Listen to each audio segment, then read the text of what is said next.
So so a couple of things. I know we haven't had a chance to do the, full training for the Open Meetings Act, and we're already going to a closed session.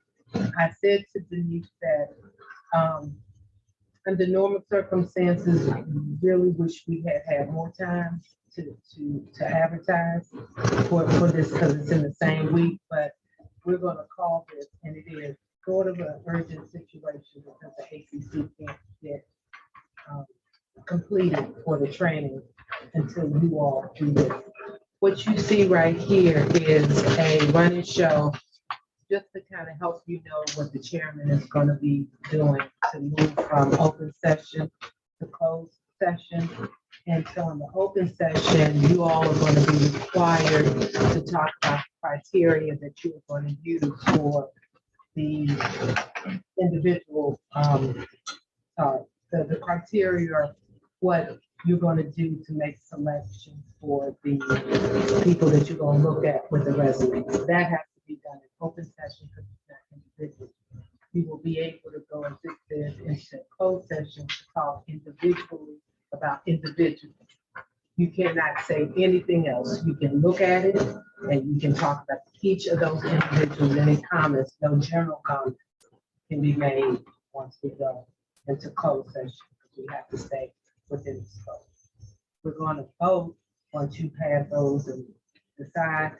Going to come back out of the closed session and you'll vote outside the closed session.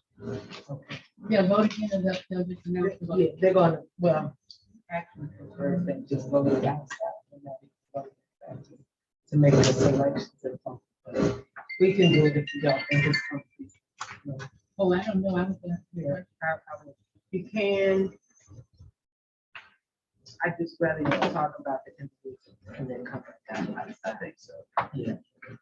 And again, part of this is overkill, because I think in general, people, you know, if somebody get mad at something, they find a little thing to say something about. The other thing, and I know it was kind of misdirected, the criteria that was sent has to be done here. So even if you had it going forward, no email and that kind of stuff, because that counts towards the open meeting and what kind of criteria you're going to talk about. And I know you were asked for it, but going forward, there are case law that would say if you do certain things by email, it's the same that those things should have been done in open meeting. So we want to avoid that too. Okay. Discussions and everything. So the running show is really just for you all. And Mr. Chairman will be saying all of these things. And I just mentioned one other thing, that it really makes you do a lot. So some of the stuff we're going to do, he's going to read. He's got to read it, even though it's a written statement. He has to read it publicly. Then we have to take notes once we go in closed session. Then we have to do the same information in closed session and do a summary. And then all of that has to then be included in the minutes. So it'll seem a lot this time, but hopefully we won't.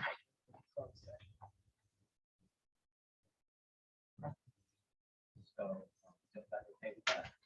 You mentioned that the only thing they can talk about in closed session is this. It's right. I think you mentioned that the only thing that they can talk about in the closed session is the qualification vote. It's an individual. Right. No discussion about any other. Okay, so real quick, did everybody get an opportunity to view all of the resumes? No. Yes. So where general discussion has to be open, specific has to be closed. Specific to an individual. To an individual. Mhm. Can be, yes, because it falls within the personnel exception. But if you were going to talk about something general about all of the candidates, you can't talk about it. Answer your question, no, I didn't get information, so Yeah. I don't know. Okay, no worries. And then whoever's absent that needs to be notated, and Tandy's going to be notating that after the chair speaks. You mean absent from this meeting or, and also absent from the computer, or can they be hybrid? Oh, no, they're here. They can be. Okay, Yeah, we're no, all but I'm here. saying when we write down who's here, Uh-huh. who's not here. That'll be talked about here. Okay. There's nobody not here. Right. Okay, yes, like we all members are here. And Dr. We're gonna take a roll call at the beginning, so that, and that's not just so we can have an active count, but also Tangi's starting to get to know, we're all trying to get each other's names. So we'll take Yeah, it. right, all right. Okay, cool. All right, that's good. So call meeting. Wait a minute. What time is it? 6:18. Okay.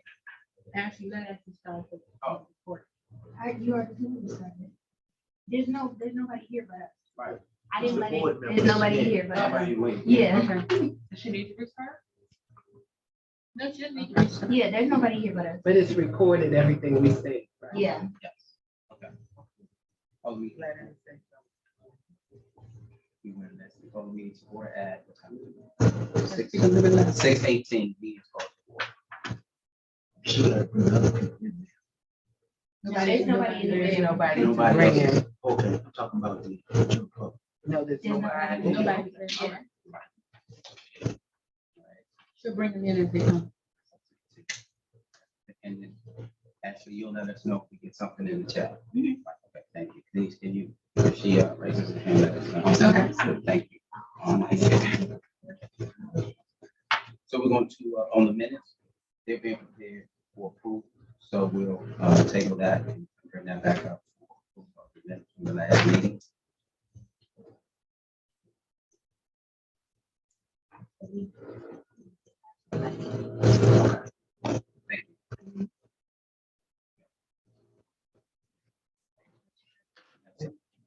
Thank you. So what we're going to do now is take the roll. Everybody here, so we can go around and start to state your name or Ashley, so she can record who's here. Oh, I'm sorry, Tangi. I'm so used to saying Ashley. I apologize, Tangi. We'll start there with Tamika Springs. Lafayette Nelson. Keenan James, Kelvin Duvall, Carlos Sanchez. Earl O'Neill. Sheila Bryant. And if I could ask that. Denise Hall. Ashley Ritter. Angie Allen. And General Counsel Margaret Jo Kane. thank you. And we have Andre Coleman, who is virtual, and Danny Bergamini, who's virtual still on. Okay, Yes, I'm here. thank you. Well, we'll go to the next section, which is unfinished business, criteria and selection of process for ACC members. Denise has been designated as the, oh, no, I'm sorry. Okay. Okay.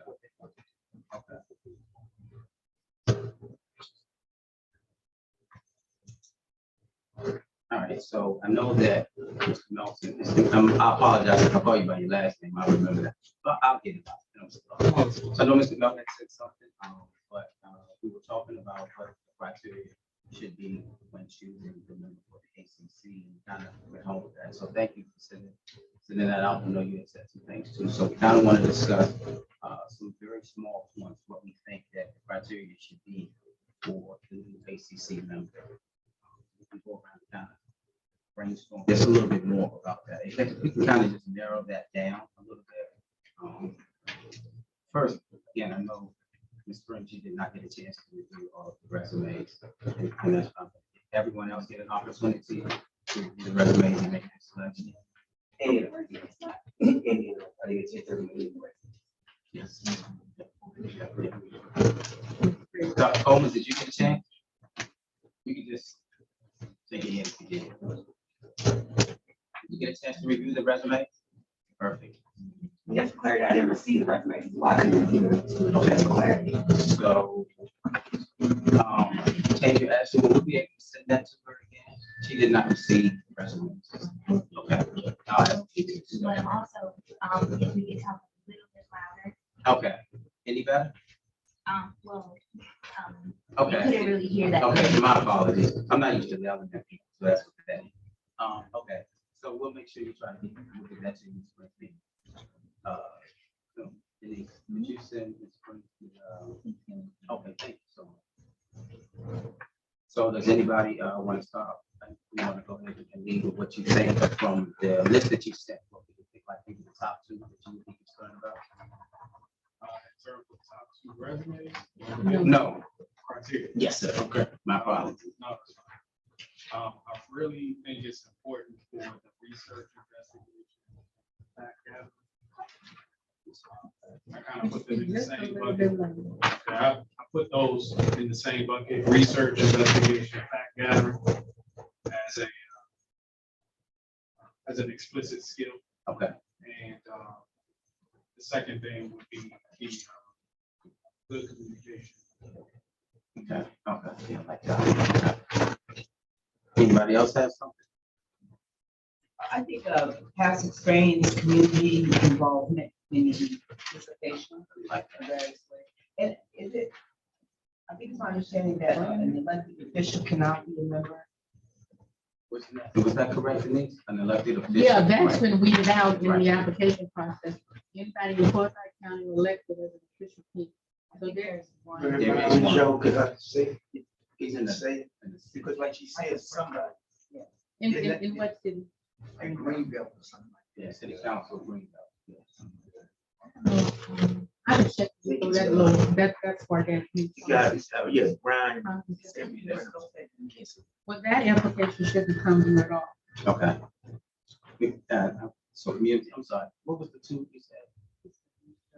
Research, investigation, fact gathering. That's it. Thank you. And again, I just have to reiterate that I have a bit of a problem with the process and that the people who applied did not know what the criteria were. And that I know a lot of you who work for the federal government know that those key words or whatever, I mean, that you can sort of direct our attention to those, if you had those experiences, that they would be able to do that in a better way and highlight it if they do have skills and they do not have the opportunity. I did want to mention two things. One, I'm sorry, but they can't hear. Okay. And so Is there a if you just microphone? speak up.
or something. If you don't, because it's on mute. Can you guys hear now? Somebody just type yes in the chat if you can hear us, okay? Okay, great, thank you. Okay. Came back to change the audio from their side. Okay. Thank you, apologize. And so what I was saying is, it's it was a lot. And we had a cross section, and that cross section did an incredible job. So I think when you look at these, you're gonna have a good pool of people to be able to. And so I think we were waiting for the question, to answer the question of whether this was all of the applicants or whether this is the applicants that survived the initial scrub. I sent an email answering that question. I didn't see that. It was in the email. Yeah, she said that those are all. Yes. Yeah.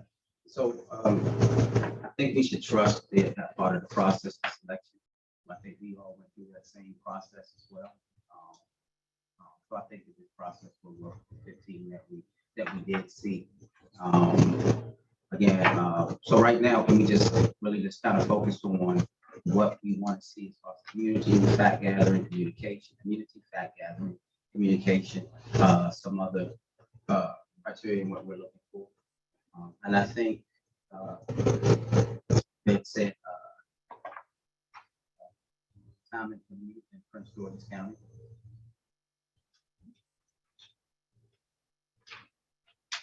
The only thing with that part is that we really can't tell by what we receive. You know what I mean? By resume. You know, by the resume, how long they, been in the county, right? Like that. That's Okay. it's a couple people had something better, but the other ones had. And then I think that at that point, we would just kind of look at everything else that we're, but I do think that sometime in Prince George's County, it should rank up in there as well. What I did is just when I went through it, just to put them aside, where each person Okay. lived it, you know what I mean? So we, won't be, we're in North County, South County, you know what I mean? So we, have a diversity within the county. The county as a whole, correct, yes. So, yeah, and personally, I didn't go north or south. I just looked at what we thought made the best person, and then pulled from that. Same thing, yeah. You want to add? I was looking at, I think one of the concerns that came up was the availability. It's going to be a large workload. So someone who might be in a profession or a situation in life where they have some time available. Okay, so then we will look at Question regarding that came up in my thought line. Is the expectation that, is there an expectation regarding meeting schedule time for the ACC? I guess I can address that. Initially, the expectation was they would meet at least once a week, and that's in the actual time we dictated by caseload. And that time would have to be more than likely evening time, so like you all are meeting, because we got people working full-time jobs. So I would say just based on what I know that the CCOP did, and they're gonna be doing some similar stuff. The CCOP met from 6 to 10 once a week. Now, but we only did one police department. That was the Prince George's County Police Department. It was a large department. But when you put in the sheriff, and then you put in the municipalities, their workload could possibly double what the CCOP did, possibly. Worst case scenario is double what the CCOP did. So they may actually find that they have to meet 2 times. Yeah, and I'm anticipating 2 times a week because we are behind getting started. And so initially, even before when we were behind, we would have to meet twice a week. And that was just with Prince George's County Police Department. So with potentially 31, I'm sure that workload is going to be quite extensive. So they probably want to have to do initially more than twice a week. And again, the process is because we haven't seen it before. We don't know what we're going to be doing. I think they may have to either meet maybe for the first month, maybe at more than twice a week, 5, maybe even virtual. That pace load is going to be huge. Yes, sir. I wanted to ask, was their announcement different from how? I have not seen the announcement I for mean, the the ACC. announcement For the ACC. for the ACC. I The have reason not, I'm asked is that, do they have something in there that, about the workload and things like that, or or where they're applying according to where we apply. Right. I'm sorry. No, go ahead. I think it was according to where you applied, because we're building this as we go. When the initial announcement and subsequent announcements went out, some of the things that we know now in the process, like in the guidance that I sent you, was developed, but it gives us a better idea of how long it's going to take. So I'm sure that information in terms of timeline was not shared. The workload, I think, was in telling them that this is going to be a lot of work. But, whether we're going to be doing it twice a week, 3 times a week, or what? was probably not sure. Because what I was thinking is that, we know the workload now, but they don't. But we select the people. And once we get started, when we get down the road, way down the road, right? And they say, well, that workload is not hard. When we do the budget, we can help them making the work easier, But right now, we need to just, select these 2 people and make criteria is what it is. And, because then they will see what the workload is, and we just won't be prepared. Select the best people right now to get things started. Yes. Yeah, right. So, and again, because this is new, I honestly don't even know what that workload will be like. I'm really just anticipating based off the prior experience that it's going to be quite heavy. And so if a person finds out they get involved and they don't have the time to dedicate or commitment, we still have some people that we can look at to fill those positions. Right. So unfortunately, it has happened. We've had some turnover, even with the previous citizens complaint oversight panel. But I think that, and that will be one of the things that we can discuss with whoever we decide to select. Have that conversation with them as well. When we first started, Denise always lets us know that this is a working board. It's one of the few boards that's here that we actually do some work. And so I know the ACC is one of them doing even more work. So we'll let them know and understand so they won't be blindsided by the amount of the workload going in initially. I have a question. Do you all plan to interview or narrow down an interview of prospective people? Because at that point, you can let the people that you've narrowed it down to know what the workload is. Yeah, I might have misunderstood you. I mean, that's just a question. I thought that you had suggested just that we look at 3 people that we sort of resume or something like Yes, yes. And then we would discuss those top 3. And kind that. of put it down. See Based if off they the match up. criteria. It might we match up. Correct. If that same name come around. Yes. Yeah, Yes. like And that. then we'll be able to discuss that. So, yeah. So to answer the question, we narrowing it down. Okay. Okay. So again, we have community fact gathering, communication, times lived in Prince George's County, availability, based off their full-time profession or even their neighbors. So I didn't see anybody retired, but anything else we want to do in there? Oh, yeah. Okay, you got that. Okay, yes. No, okay. For me, I was looking at the expectations, and one of the things I thought was important was personnel management experience. Understanding that is a key component to really taking that perspective in it. So for me, it was one of those things that I looked at. Okay, and also I really think that community engagement is a big part that I put down. And I know somebody else had said something about community, but community engagement, somebody who's involved in the community will have a pulse of the citizens as well as the police department. Because I think that when you're a leader in Prince George's County in any capacity, if it's a HOA or any type of board, you always work with law enforcement in some capacity. So I think that's huge to have that too. Again, we're trying to find the best person from this piece, but we want to make sure that they are engaged and invested in the county. So I think that, and somebody else chime in, but I'm thinking that community engagement can balance out sometimes the experience of what we're looking for on a high level. But research, communication,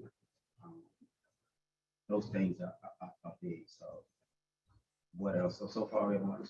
Well, you know, you say community, because I know several of them, they serve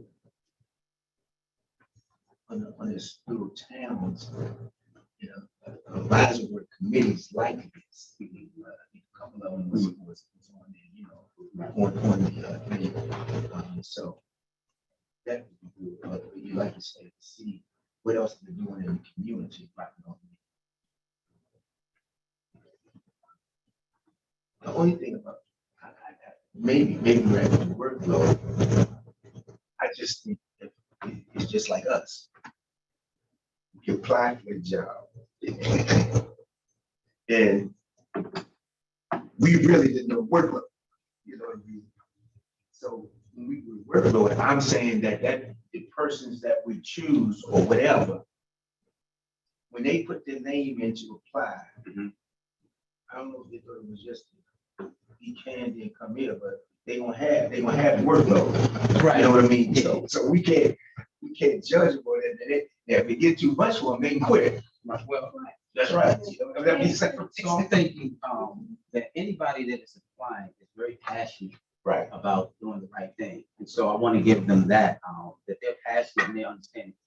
I believe that the people like us all who applied for this understood that this is not just about being present. This is about actually working and doing some ground rules work for the county and the citizens of Prince George's County. So I'm trusting that those people understand that as well too. Yes, sir. So with that, I think one of the challenges that we're thinking through will probably require us to be able to ascertain what kind of time in the person might have. We're going to have this workload, and that's a concern for us. We have multiple things for them to get through. You know, that might be a good criteria for us to try to evaluate, but also decision making. And lastly, I think that. Right. And so I think that a lot of those can be looked at when we bring in some people to interview. Right. So yeah, and at that point, then maybe we can get a little bit more in depth as well. But if we keep those in mind of the selections, and I'm sure that we all probably did, to pick our top three. So whatever we do, whoever we bring in, I think that we can sit down and, you know, pretty much have that type of conversation and let them know up front that this is a huge commitment. This is a huge thing to commit to.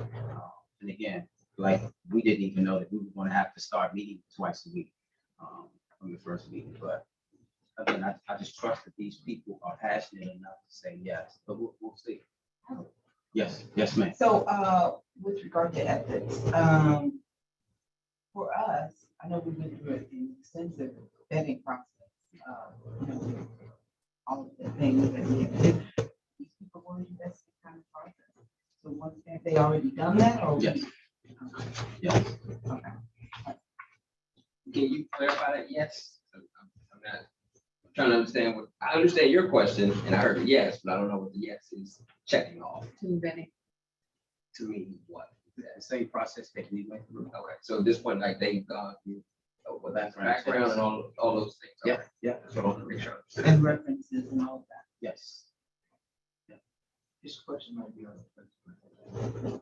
Once we pick these people, they get trained right away. They got trained right away. Yes. To do everything. Get the ball rolling. Right. Right. Okay. And so again, that'll be part of the conversations that we have with them. And that's why I was thinking it was important to pick up the top three. Some people find out this is a little bit too much, but keep me on your list, right? We've seen that happen as well. So, I did some research in other counties Mhm. to see what they're doing. And there is on most of them a link to apply continues, okay. you know, just so that in the To event. keep that pool. Yeah, exactly, Right, keep right. the pool, and so that would give us time to do the background if somebody's applying and there's a vacancy that will happen. Okay. So I would suggest that, I would make a suggestion that we do the same. Okay. So, and on top of that, the ones that are not selected will still have already passed the vetting process and the background check. So again, that will be a pool that we will go to first. But then I think doing those security check, background checks, it may cost the county some money. So we'll already have these things taken care of. So I think it's best to pull from those people. I mean, we would send them a letter. I mean, the people not chosen, I'm saying. Oh, absolutely. Absolutely. It will definitely be, yes. We appreciate it in their interest. Hopefully they'll keep their interest. Right. Yeah. Those background checks are only valid for a certain period of time. Okay. Yes. So yeah, but Yeah. So if our goal then is to find that diverse group of people and, sort of temper their experience with their passion, mhm, their community engagement. I think that with the principles that we've laid out already, I think we're good. good to go. Yeah. Okay. I just wanted to make sure everybody had some input. So, okay, so that's cool. So,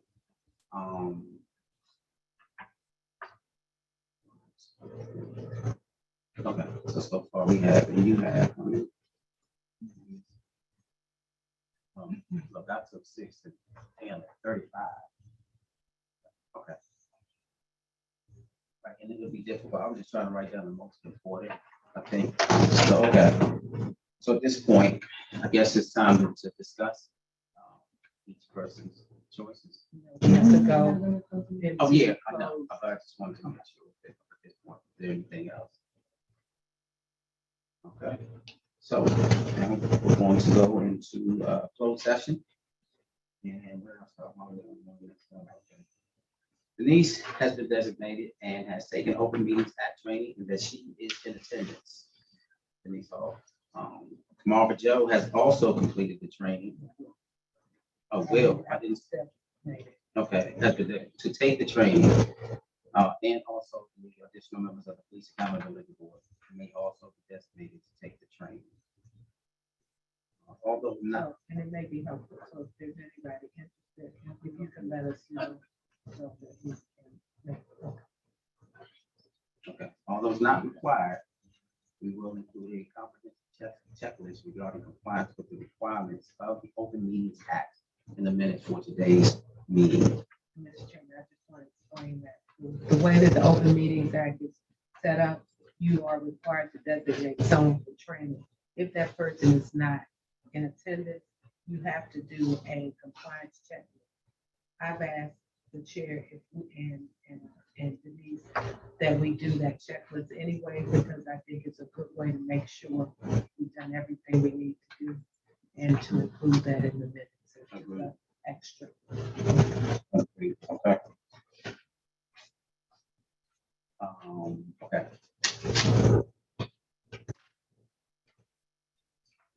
I'll make a motion to go into closed session. Yes, Yes, sir. sir. Not yet. So before you. Oh, okay, right here. Oh, okay, so, I'm sorry, my apologies. The date is November 16th. The time is now 6:45 p.m. Location, we are at 9,000 Basic Court of Marlboro, Maryland, Prince George's County. Suite 400. Thank you.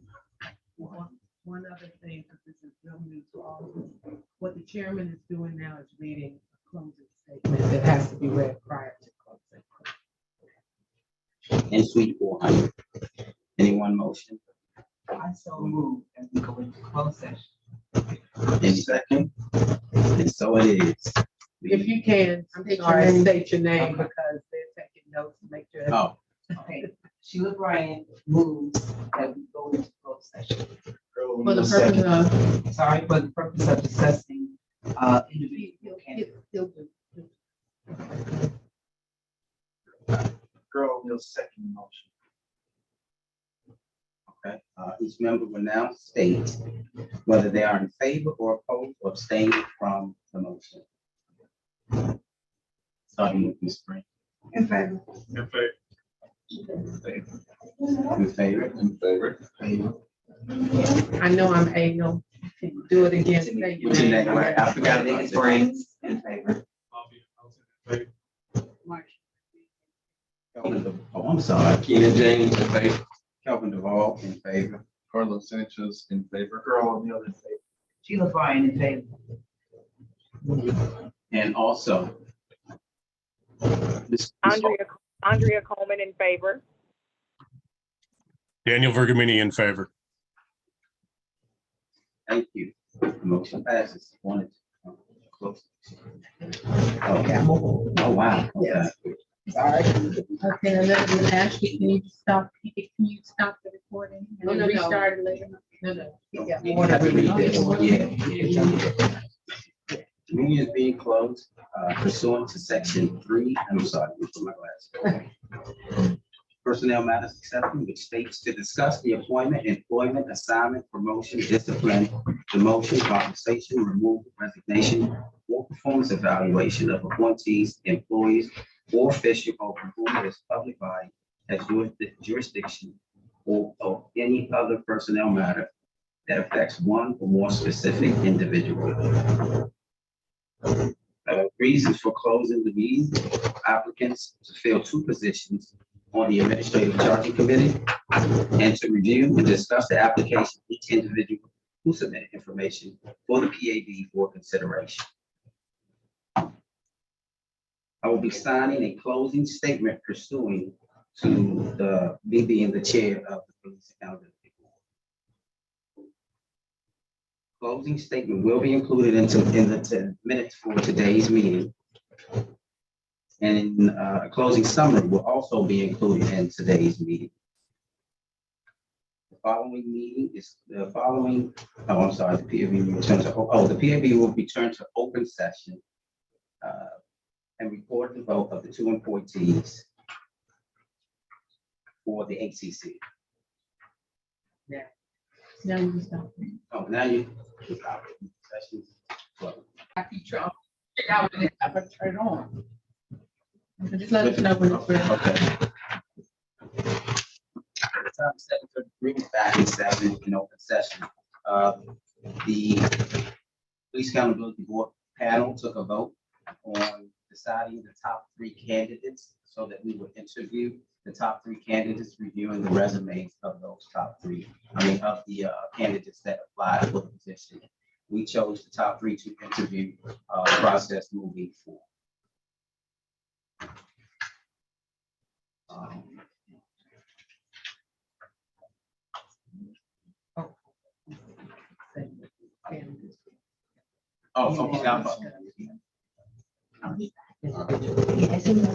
Okay, so we reviewed the resumes for appointments to our selection for the Administrative Charging Committee.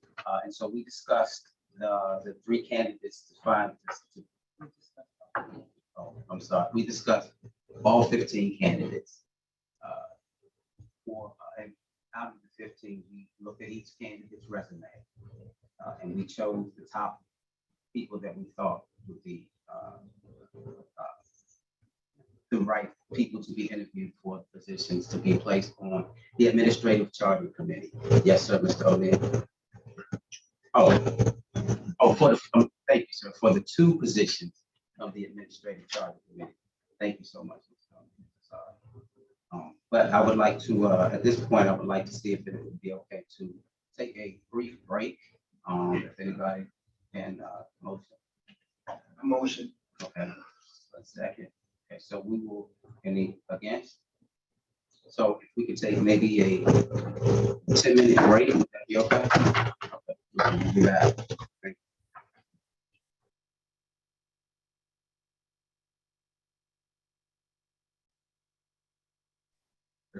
you. Thank you. We're bringing the meeting back to order, return from break. And what we will be doing now is I will ask Denise to send us some potential dates to interview those candidates that were discussed and chosen to be appointed to the Administrative Charging Committee. Did you say, Mr. Chairman, the name? Okay, no, I did not give those names.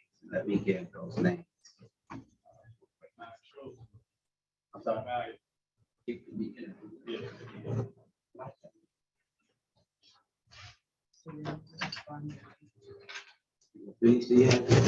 Serenity Garnett, Tyrese McCall, Okay. And, Okay, um, thank you. Serenity Cardell. Garnett, Tyrese McAllister, and Cardell Martin will be the applicants who will be interviewed by the police accountability. Once we schedule those dates, we'll send that information out to them. All right, so at this, yes. I just want to be clear on what you're asking for dates. and stuff. The dates that I give, I'm just gonna select these dates and give it to the applicants to choose from, or give it to the board. To the board. Okay, I just want some to. options to the board Right. to, and then once they select, they said they're all available, then you'll offer those to them. I just want to be clear what they were talking about. Yes, okay. So, at this point, it is 7:50. I'd like to adjourn the meeting. Anyone? Motion to adjourn? Second. Who made the motion? I'm asking somebody. Make the motion, I say. Can you say it like this? A motion to adjourn the meeting. I second it. Earl Will. All in favor? Aye. No? Meeting adjourned at 7:51. Thank you. Thank you all for your patience.